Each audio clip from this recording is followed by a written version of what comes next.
तेज खबर, पैनी नजर।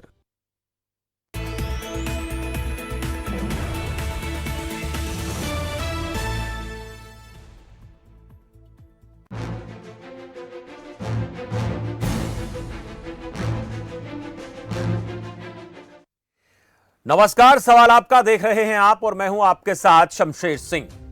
हिंदुस्तान की सियासत में बहुत बार चौंकाने वाले चुनाव परिणाम देखने को मिले हैं, जिसका अंदाजा आम आदमी पार्टी को मिले जनमत को देखकर भी लगाया जा सकता है। सियासी मैदान में एक नई पार्टी के तौर पर जन्म लेने वाली आम आदमी पार्टी की चुनावी सफलता अपने आप में रोचक है। दिल्ली में 3 बार सरकार बनाने वाली और पंजाब में बंपर बहुमत से सत्ता पर काबिज होने वाली पार्टी के लिए यह कहना गलत नहीं होगा कि जनता का आशीर्वाद जिस तरीके से मिला वो वाकई हैरत में डालने वाला है। ऐसा इसलिए क्योंकि आम आदमी पार्टी जब बनी तो इसके ज्यादातर वरिष्ठ नेताओं की पहचान राजनीतिक दिग्गजों के तौर पर नहीं की जाती है। बात अगर पंजाब की करें तो वहां पर भगवंत मान सरकार इसे 60 दिन पूरे हो चुके हैं और ऐसे में चुनाव के दौरान किए वादों को अब तराजू पर तोलने का वक्त आ चुका है। और यह भी जानना जरूरी है कि आम जन और विपक्ष की मान सरकार के प्रति क्या धारणा बन रही है। आज सवाल आपका में मसला यही कि 60 दिन मान के कितने काम के।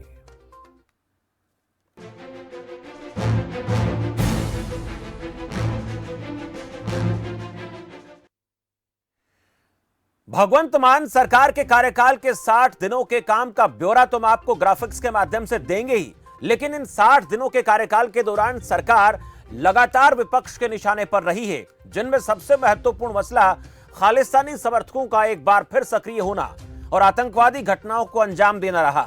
बेअदबी के आरोपियों पर कार्रवाई को लेकर भी विपक्ष सरकार से सवाल पूछ रहा है।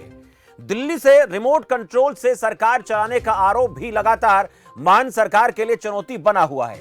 वही पंजाब के खजाने को भरने के दावों के विपरीत अब तक के 60 दिन के कार्यकाल में 8,000 करोड़ रुपए से ज्यादा कर्ज लेकर पंजाब की जनता पर भार लादने का आरोप भी मान सरकार पर है। उड़ता पंजाब का मुद्दा मान के लिए बहुत बड़ा चैलेंज है। तो ऐसे मसलों और कई बड़े आरोप जो भगवंत सरकार पर विपक्ष लगा रहा है, जिन पर चर्चा करना जरूरी है। और वही इन 60 दिनों में मान सरकार ने कौन से बड़े काम किए हैं, उन पर भी ग्राफिक्स के माध्यम से एक नजर डालते हैं, फिर सवालों का सिलसिला शुरू करते हैं।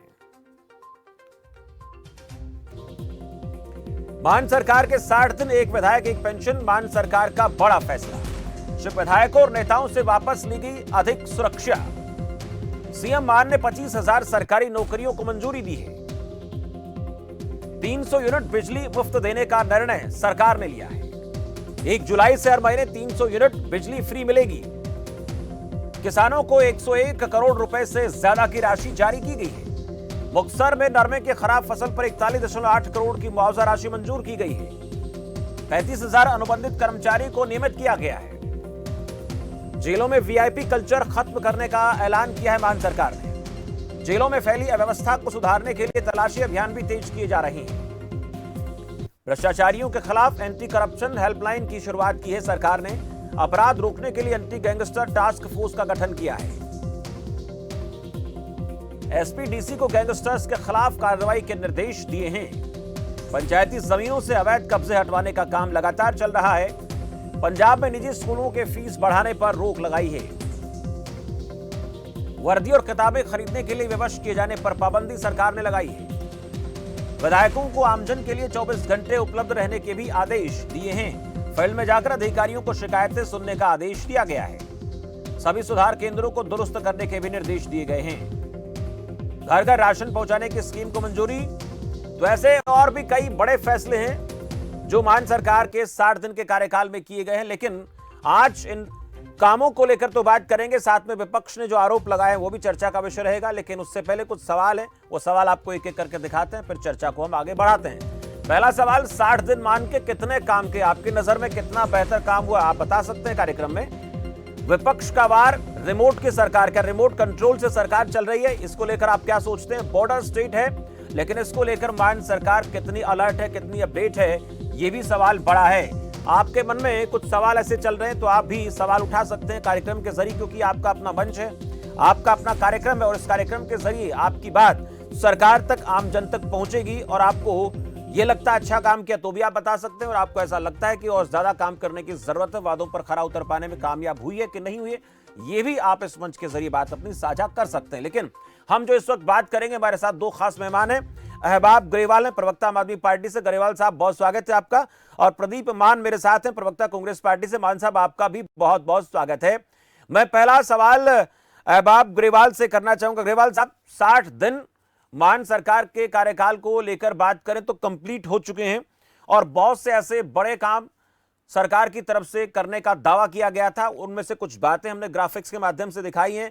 आपकी नजर में यह कार्यकाल, आम आदमी पार्टी की नजर में कार्यकाल 60 दिन का कितना रहा, कितना बेहतर रहा, कितने फीसदी आपको लगता है अंक देने की जरूरत है? क्योंकि आपको ऐसा समझना जरूरी है, आपका भी मानना जरूरी है, और आपका कहना भी जरूरी है कि 80% काम हुए, 90% काम हुए, 100% काम हुए, या कामों से बढ़कर सरकार ने काम किया। पहला कमेंट आपसे। शमशेर जी, देखिए फीसदी में मैं नहीं जाऊंगा, लेकिन एक बात जरूर कहूंगा कि पंजाब में पहली बार ऐसी सरकार आई है जो ये चीजें जो कुछ आपने गिनाया, ये सब क्या होता था, ये इलेक्शन से पहले आता था। इलेक्शन से पहले लोग ऐसी बातें करते थे, हम पहले 2 महीनों में कर रहे हैं। तो सबसे पहले तो जो माइंडसेट में फर्क आया है ना, कि एक माइंडसेट था कि सरकारें जब जाने लगती हैं तब ऐसी घोषणाएं करती हैं, तब ऐसे काम करती हैं। सबसे पहले तो वो माइंडसेट में फर्क आया है। सेकेंडली, जो मैं आपको जरूरी बात कहनी चाहूंगा कि जिस प्रकार से दिशा और दशा जो पंजाब की थी, और जो दिशा निर्देश आज की डेट में पंजाब के अफसरों को, पंजाब की ब्यूरोक्रेसी को दिए गए हैं, उससे बड़ा स्पष्ट है कि एक सरकार है जो लोगों के साथ मिलकर काम करना चाहती है, लोगों के साथ मिलकर अपना एक नया सिस्टम बनाना चाहती है, और हम उस तरफ चल रहे हैं। तीसरी बात, ऐसी सरकार है जो रिस्पॉन्सिव है, जो सुन रही है, जिसका कहते हैं ना ईयर टू द ग्राउंड है, और ईयर टू द ग्राउंड रख के चल रही है। अब मुझे पता है विरोधी कह रहे हैं कि आपने कहा था ये कीजिए, अरे कर रहे हैं।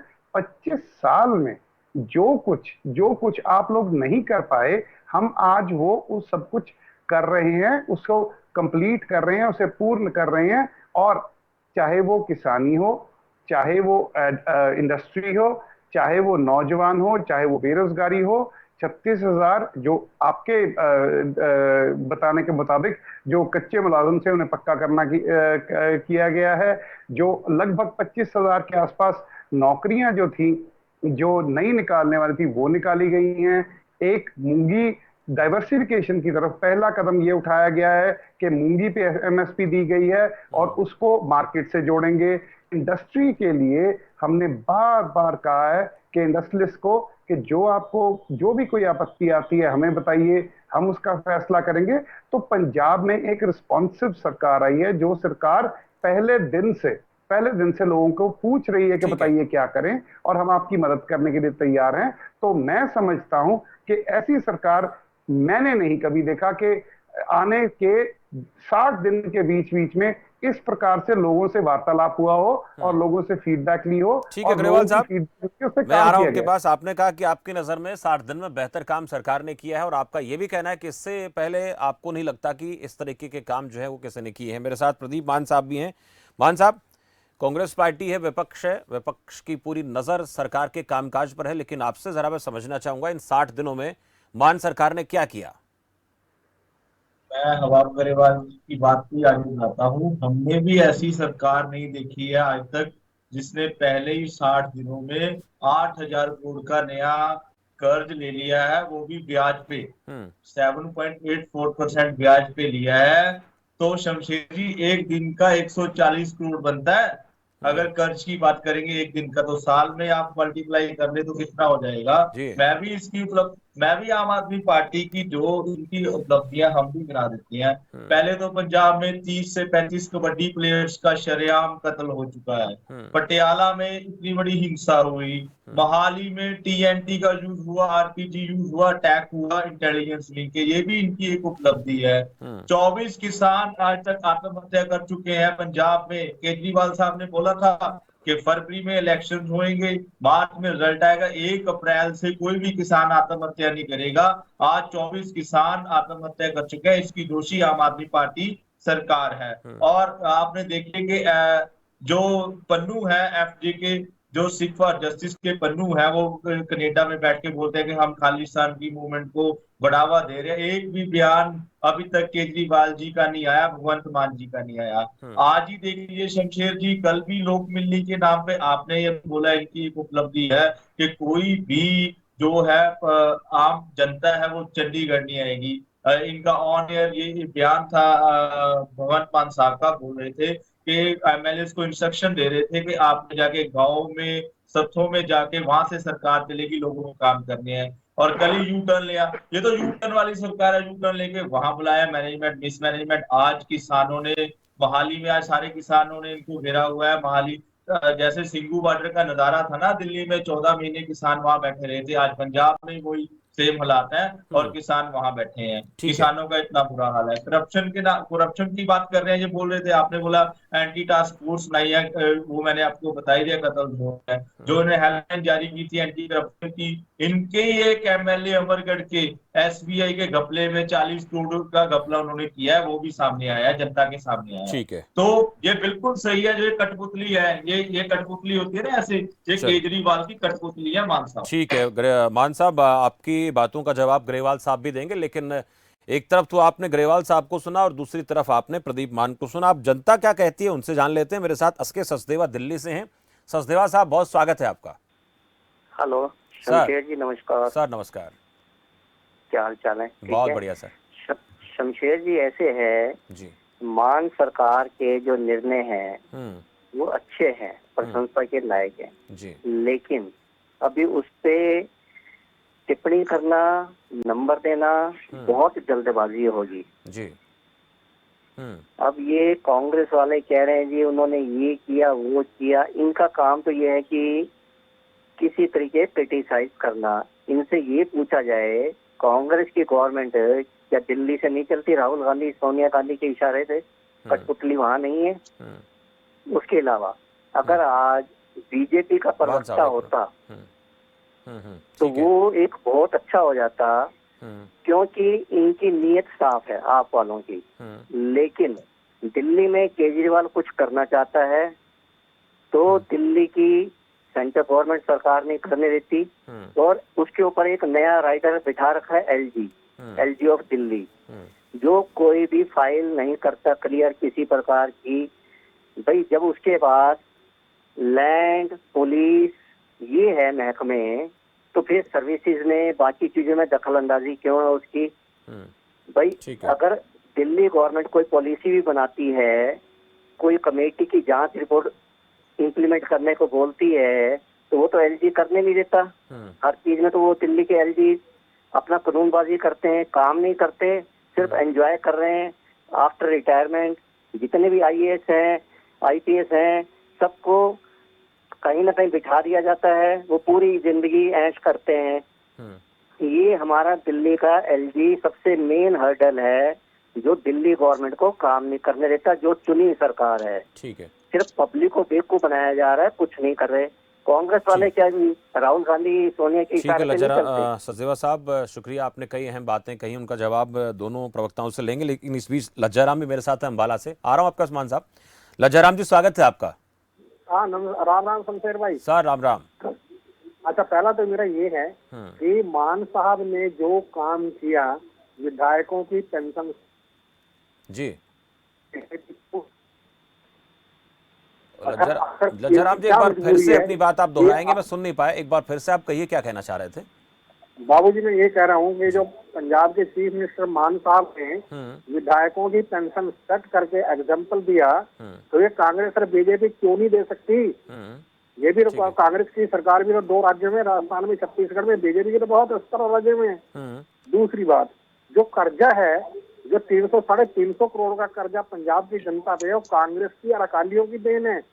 तो इनको बोलो अपना घर बार बेच के पैसा जमा करो पहले तो, उसके बाद अगली उसकी पंजाब की मतलब दशा में या दिशा में फर्क आएगा। जय हिंद, धन्यवाद। चलिए, बहुत शुक्रिया जयराम जी। मान साहब को जवाब देना चाहते हैं। प्रदीप मान साहब, आप लगातार दर्शकों को सुन रहे थे और बीच बीच में इशारा कर रहे थे कि आपको कुछ कहना है, आप जल्दी से कहिए। फिर आपने जो सवाल उठाए वो ग्रेवाल साहब से, उनका जवाब मैं लूंगा। ग्रेवाल साहब की बात का जवाब दूंगा। जी वो बोल रहे थे कि हाँ राहुल गांधी सरकार चलाते हैं। राहुल गांधी जी ने कभी भी वहां पंजाब के ऑफिसर से बुला के कोई मीटिंग नहीं की। उन्होंने कोई नॉलेज शेयर के एग्रीमेंट्स नहीं किए। हम अपने एमएलए को बुलाते हैं, हम अपने सीएम मंत्री को बुलाते हैं, उनको इंस्ट्रक्शन देते हैं। हम ऑफिसर्स को इंस्ट्रक्शन नहीं देते। सीधी सीधी बात की है। ठीक है जी।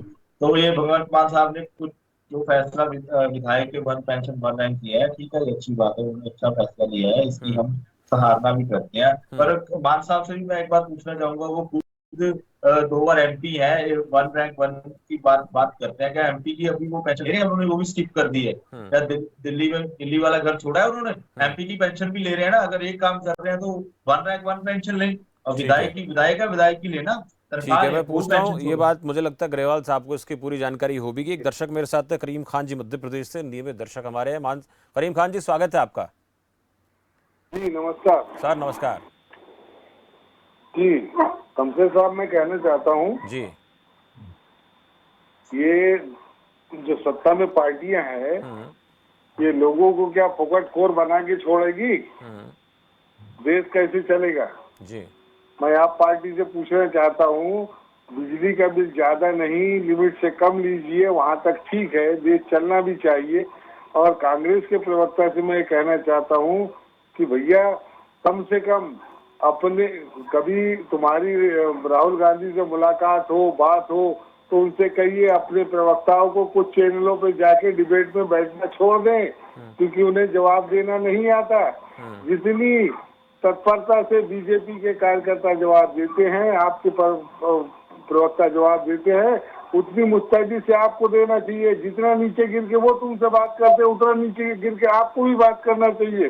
आप, ये देश जो है बहुत यानी विपत्तियों से गुजर रहा है। जिनकी कमाई कम हुई है, उनके रेट बढ़ गए हैं, उनके बारे में आप आवाज क्यों नहीं उठाते? यही बीजेपी आपके लिए सिलेंडर लेके घूम रही थी, आप क्या कर रहे हैं? लेकिन मैं समझता हूँ एसी की हवा आपको अच्छी लग रही है। ठीक है, शुक्रिया करीम खान जी। कुछ सवाल आपने प्रदीप मान से पूछने की कोशिश की है, मैं आऊँगा तो पूछूंगा, लेकिन उससे पहले ग्रेवाल साहब आपसे 2-3 सवाल प्रदीप मान ने पूछे हैं। और करीम खान जी बात करें, मुफ्तखोरी को लेकर आरोप लगता रहा है और इसी को कहीं ना कहीं माध्यम बनाकर तमाम राजनीतिक पार्टियां आम आदमी पार्टी को घेरती हैं कि कुछ एक तय कर दी जानी चाहिए समय सीमा, एक तय कर दी जानी चाहिए राशि कि इतनी यूनिट का इतना चार्ज लिया जाएगा। सब कुछ फ्री देने से बोझ बढ़ेगा और विपत्तियों से गुजरने की बात करें। और हालांकि आज के दौर में देखें तो वाकई में स्थितियां बेहतर नहीं है, वो जरा बताइए। और ये भी आरोप लग रहा है कि 7.84% ब्याज दर पर आप लोगों ने 8,000 करोड़ रुपए कर्ज ले लिया है, वो कैसे मैनेज हो पाएगा? और पहले से ही बहुत कर्ज पंजाब की जनता पर चढ़ा हुआ, पंजाब के खजाने पर बोझ है, ये कैसे मैनेज आप लोग करेंगे? शमशेर जी, 2 बातें। पहली तो बात, सचदेवा जी, लज्जाराम जी, खान साहब जो कह रहे हैं हम सुन रहे हैं। वो सुन रहे हैं कि इस प्रकार से कि जो बदलाव देश में आना चाहिए था वो आ रहा है। और जो ये कह रहे हैं कि इतना कर्जा ले लिया, इनकी जानकारी आ कहां से रही है? ये व्हाट्सएप से जानकारी लेके सारी पासे हर जगह पे फैला देते हैं। ये कहां से जानकारी है कि पंजाब सरकार ने 8,000 करोड़ का कर्ज ले लिया? तो आप फिर चैलेंज कीजिए ना इनको। अगर ऐसा नहीं है, सुनिए एक मिनट, अगर इस स्टैंड पर ये कायम है विपक्ष वाले, चाहे बीजेपी चाहे कांग्रेस, तो फिर आप लोग वो तथ्य लेकर आइए जिसमें ऐसा कहीं नहीं है। मैं वही कह रहा हूँ शमशेर जी कि मैं तो बैठा हूँ, मैं तो बैठ के कह रहा हूँ कि बताइए कहां से आपको ये जानकारी मिली कि हमने इतना कर्ज ले लिया? बता तो दीजिए आपको कहां से। WHO, कोई UN, IMF, कोई बैंक, किसी ने आपको बताया हो कि आम आदमी पार्टी ने इतना कर्ज ले लिया? पहली बात। दूसरी बात, पंजाब में पहली बार एक तीसरी फसल की MSP दी गई है, मूंगी की। पंजाब सरकार ने कहा है कि हमारे वाटर लेवल कम हो रहे हैं, आप 60 मूंगी लगाइए, उसके बाद 126 लगाइए या बासमती लगाइए, उसकी हम आपको फिर से MSP देंगे। तो डाइवर्सिफिकेशन की तरफ हम चलने लग गए हैं। अब देखिए, 25 साल का पतन है शमशेर जी, 25 साल का पतन है, उसे हम ठीक करने में लगे हुए हैं। ये लॉ एंड ऑर्डर की बात करते हैं। एक पॉलिटिको नार्को नेक्सस बना हुआ था पंजाब में, जहां पे पॉलिटिशियंस गुंडों को ड्रग्स बेचने वालों को संरक्षण देते थे। हम वो नेक्सस तोड़ने की कोशिश कर रहे हैं और वो नेक्सस हम तोड़ के रहेंगे। और जब तक वो नेक्सस नहीं टूटता तब तक पंजाब के लोग सुख का सांस नहीं लेंगे। तो हम ये कह रहे हैं कि आप देखिए, अभी एक्सपोज होने शुरू हुए हैं, अभी वो लोग एक्सपोज होने शुरू हुए हैं जो गुंडों को संरक्षण देते थे, जो पॉलिटिको नार्को क्या कहते हैं, भगवान आपका भला करे, बाकी का नेक्सस चलाते थे, वो लोगों का अब पता लगने लगा है। और जो ये कह रहे हैं कि खालिस्तानी हो रहे हैं, ये हो रहे हैं, मान साहब भी पंजाबी हैं, मैं भी पंजाबी हूं, इनसे पूछिए कि हम दोनों अपनी जान देने को तैयार हैं। हमारे देश को हम बंटने की बात करने भी नहीं देंगे किसी को। और हम एक बात कह रहे हैं कि जो भी कोई ये कोशिश करेगा, पटियाला में हुई, उनका उदाहरण बनाया गया, ये लोगों ने जो अटैक किया पंजाब पुलिस इंटेलिजेंस हेडक्वार्टर पे, उनको पकड़ा गया, जो गैंगस्टर्स हैं उनकी धरपकड़ रिकॉर्ड लेवल पे हो रही है। क्यों? क्योंकि अब ठीक है सर ग्रेवाल साहब, ठीक है। हमें लगता है कि कुर्बानी की जरूरत तो नहीं, लेकिन जो इस वक्त सिस्टम है उसको ट्रांसपेरेंट करने की जरूरत है। आप ये मंच कार्यक्रम के जरिए आकर के मैं देखता हूं, सुनता हूं कि तमाम राजनीतिक पार्टियों के नेता एक ही बात कहते हैं कि हम सच्चे देशभक्त हैं, हम तो कुर्बानी देश के लिए दे देंगे। अच्छी बात है, देश के लिए लड़ने के लिए तैयार रहना चाहिए, पर इस प्रकार के जो हमले होते हैं वहां इनपुट्स की कहीं कोई कमी रहती है, वहां पर हमें थोड़ा सा अलर्ट रहने की जरूरत है। उसके लिए मैं आपसे पूछूंगा, एक दर्शक मेरे साथ है बलदेव होशियारपुर से, जरा जान लेते हैं क्या कहना चाहते हैं। बलदेव जी, बहुत स्वागत है आपका। बलदेव जी स्वागत है। चलिए संपर्क नहीं हो पा रहा। नगेंद्र है मेरे साथ मंडी से। दर्शक नगेंद्र जी स्वागत है आपका। नमस्कार सर। सर नमस्कार नगेंद्र जी। सर मैं हिमाचल प्रदेश के सरकाघाट मंडी से नागेंद्र सिंह नेगी बोल रहा हूँ जी। जी सर। सर हिमाचल प्रदेश में भी आप पार्टी जो है पांव पसार रही है, लेकिन जो पंजाब का जो हमने मॉडल देखा उसमें तो हमने तो सीधा सीधा यही महसूस किया कि मुफ्त जो है वो बिजली, मुफ्त में पानी, जबकि हिमाचल प्रदेश में सबसे ज्यादा सस्ती बिजली है जी। यहाँ पर ऐसे मतलब है, ये तो चुनावों से पहले एक किस्म की रिश्वत देने की बात है। और ये तो आचार संहिता या चुनाव आयोग को भी देखना चाहिए कि इस तरह की जो घोषणाएं भले ही वो आचार संहिता से पहले करें, उसके ऊपर पाबंदी होनी चाहिए। और हिमाचल प्रदेश में सर वीरभद्र सिंह का पहाड़ी मॉडल तो चल सकता है, हिमाचल प्रदेश में कांग्रेस और बीजेपी का मुकाबला तो हो सकता है, लेकिन पहाड़ पर दिल्ली का मॉडल या केजरीवाल मॉडल कहाँ पर कामयाब होगा सर? उत्तराखंड में जैसी इनकी हालत हुई वैसी यहाँ पर भी होने वाली है। और ये जो इन्होंने जो ये दिया है ना, ये चार्ट जो दे रहे हैं, ये सरकारों का काम होता है महंगाई, बेरोजगारी, कानून व्यवस्था और मतलब हर तरह से लोगों को जो है वो जोड़ना। लेकिन ये तो इस तरह से, जिस तरह से ये दिल्ली में आप देखिए कि पुलिस पंजाब की और मुकदमा दिल्ली के बंदों के ऊपर, कुमार विश्वास, अलका लांबा, बग्गा, तो ये कोई तरीका थोड़ी भी है जी। अब इससे तो एक्सपोज हो रहे हैं। ठीक हुआ कि दिल्ली में इनके अंडर पुलिस नहीं थी, नहीं तो ये तो प्रधानमंत्री और राष्ट्रपति और दूसरे बड़े बड़े लोगों के ऊपर कांग्रेस के शीर्ष नेताओं को भी अंदर कर देते।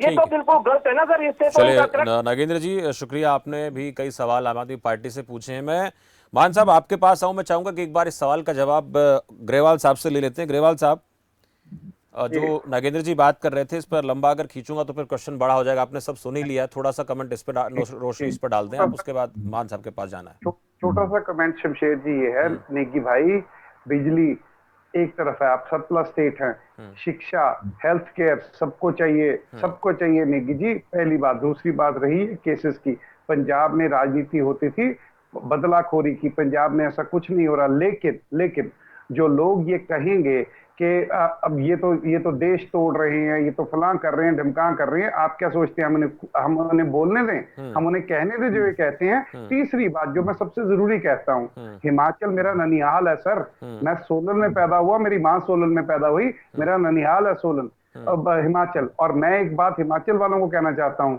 कि मैंने अपना हिमाचल का पतन होते देखा है, मैंने अपने हिमाचल को लुटते देखा है। अब आम आदमी पार्टी आई है और जैसे पंजाब का यूनिक मॉडल है वैसे ही हम हिमाचल का यूनिक मॉडल बता रहे हैं। और हिमाचल को बेहतर बनाना हमारी ड्यूटी है और हम वादा करते हैं कि हर वो काम किया जाएगा जिससे हिमाचल बेहतर होगा। मेरे नाम के है जी, हम इसको। ठीक है ग्रेवाल साहब, आपने जवाब दिया नागेंद्र जी का। मैं प्रदीप मान साहब आपसे पूछना चाहूंगा, ये जो आरोप आप लोग लगा रहे हैं, हालांकि बीजेपी ने भी आरोप लगाया 8,000 करोड़ रुपए का, और इसको ग्रेवाल साहब तो सीधे तौर पर नकार रहे हैं कि कहां से कर्ज ले लिया। आप लोगों के पास इसका सोर्स क्या है जो इस तरह की बातें आप कर रहे हैं? देखिए, अगर ग्रेवाल साहब को लगता है कि इंफॉर्मेशन जो ऑथेंटिक नहीं है, तो मैंने बोला है कि आप इसको आके आप इसकी स्टैंड क्लियर कर दीजिए। ये दिन भर दिन जो उन्होंने जो कर्ज तो ले ही रहे हैं ना, कोई हवा में तो कोई बात थोड़ी नहीं। कर्ज ये ले रही है सरकार, ठीक है, कभी 1500 करोड़ लिया पहले, फिर 1500, 2500, 1000 करोड़, 8,000 करोड़ का ये सरकार कर्ज ले चुकी है अभी तक। और आप पूछना चाह रहे हैं 1 मिनट आपसे कि ये कहां से लिया है, वो चाहे 1000 करोड़ करके लिया हो, 1500, 2500, 2,500 करके लिया हो, ये कहां से लिया है? आप लोगों के पास इसका सोर्स है क्या? ये आरोप क्यों लग रहे हैं? ये लग रहा है, कोई ये ऐसा नहीं है कि झूठे, सीरियस सच में उन्होंने लोन लिया है, प्राइवेट किसी फर्म से या बैंक से लोन लिया है कोई। ठीक है ग्रेवाल साहब, ये कह रहे हैं सच में लिया है। अरे बात सुनिए, कौन से प्राइवेट हारों से सरकारी कर्ज लेती है, ये इनका स्रोत बताता हूँ। इनके एक खैरा साहब हैं, वो आते हैं, 4 कागज उठाते हैं और कहते हैं ये देखो कर्ज ले लिया। कहां से ले लिया भाई, को बता तो दो हमने कहां से कर्ज ले लिया। ग्रेवाल साहब क्या कर्ज नहीं लिया सरकार? रुकिए मान साहब, मैंने वित्त मंत्री से सीधा पूछा है और हमारे वित्त मंत्री चीमा जी ने कहा है कि इस जानकारी का स्रोत तो मुझे पूछ के बता दो। आपके खैरा साहब आते, कागज उठा के बोल देते हैं, अरे भाई कहां से कर्ज ले लिए ये तो बता दो। चलिए छोटा सा जवाब, अगर आरोप लग रहे हैं तो आरोपों का तथ्य के आधार पर एक पुष्टिकरण होना चाहिए। इसका जवाब देखिए, अगर ऐसा है तो फिर कांग्रेस पार्टी वो तथ्य लेकर आए, अगली चर्चा में इस पर हम बहस कर सकते हैं, और ऐसा नहीं है तो ग्रेवाल साहब आप अपनी तरफ से पुष्टि करें। पर मैं ये जानना चाह रहा हूं कि इस तरह के आरोपों से सच्चाई के आधार पर चीजें हैं तो ठीक है, लेकिन चर्चा में अगर इस तरह की बातें आती हैं, आरोप सत्यता के आधार पर नहीं होते तो फिर सवाल उठते हैं। आप लोग पुष्टि कर दीजिए मान साहब कि ऐसा है, उसका आधार बता दीजिए आप। देखिए, जो इनके ही संजवा साहब ने शमशेर जी बयान दिया है कि खजाना खाली है, जब पैसे खजाने में आएंगे तो 1,000 करोड़ रुपया देंगे। चलिए रोकूंगा मान साहब आपको, आप जो मैं जवाब आपसे चाह रहा था आप वो नहीं दे रहे। इन्होंने क्या कहा, किसने क्या कहा, मैं इस पर चर्चा नहीं करूंगा। इस तरह के जो आरोप लग रहे हैं, उन आरोपों को जवाब उनका देने के लिए मुझे लगता है कि आम आदमी पार्टी को भी खुलकर चीजें सामने रखनी चाहिए, और जो विपक्ष आरोप लगा रहा है वो भी पूरे तथ्य के आधार पर आए, नहीं तो फिर इससे जनता भ्रमित होती है। अब अगली चर्चा जब होगी तो इन्हीं पर हम चर्चा, इसी मसले पर चर्चा कर लेंगे एक आध रोज में कि ये चीजें हो रही नहीं हो रही। इसके ऊपर मुझे लगता है सभी पार्टियों को काम करने की जरूरत है। बहुत शुक्रिया आप दोनों का मेरे साथ जुड़ने के लिए। आज जिस मामले पर हम चर्चा कर रहे थे वो पंजाब में मान सरकार के 60 दिन के कार्यकाल पूरा होने को लेकर बात कर रहे थे। 60 दिन के कार्यकाल को लेकर हमारे पास लोगों की मिलीजुली प्रतिक्रियाएं सामने आई। उनका ये कहना था कि काम लगभग ठीक चल रहा है कुछ लोगों का, और इसको और आगे बढ़ाने की जरूरत है। कुछ लोगों का यह भी मानना है कि फ्री वाली जो पॉलिसी है वो ठीक नहीं है, उसके ऊपर थोड़ा सा कंट्रोल करने की जरूरत है, क्योंकि ऐसी चीजें लोगों को गलत आदत डालने के लिए मजबूर कर देती हैं। पर इतना जरूर है कि 60 दिन में बहुत से ऐसे वादे, बहुत से ऐसे काम किए गए हैं। अगर वो इसी तरह से आगे बढ़ते रहे और ये मानकर चला जाए कि ट्रैक पर सिस्टम रहा तो लोगों को सुविधाएं मिलेंगी, और अगर विपक्ष के आरोपों के चलते या बॉर्डर स्टेट होने के चलते नशे की एक बहुत बड़ी चिंता पंजाब के लोगों को है, उससे अगर निजात नहीं दिला पाएंगे, और एक और बड़ा मसला हमेशा पंजाब में रहा है वो बेअदबी का है, बेअदबी के खिलाफ कोई बड़ा एक्शन नहीं लिया जाएगा और खालिस्तानी जो एक मूवमेंट है उस पर कंट्रोल नहीं कर पाएंगे, तो फिर कितने बड़े विकास के कामकाज कर लें, मान सरकार की तरफ से किए जाएं, लोगों के मन में सवाल रहेंगे। उन सवालों का जवाब तो मान सरकार को देना ही होगा। फिलहाल मेरे साथ सवाल आपका में इतना ही। आप देखते रहिए खबर फास्ट। नमस्कार।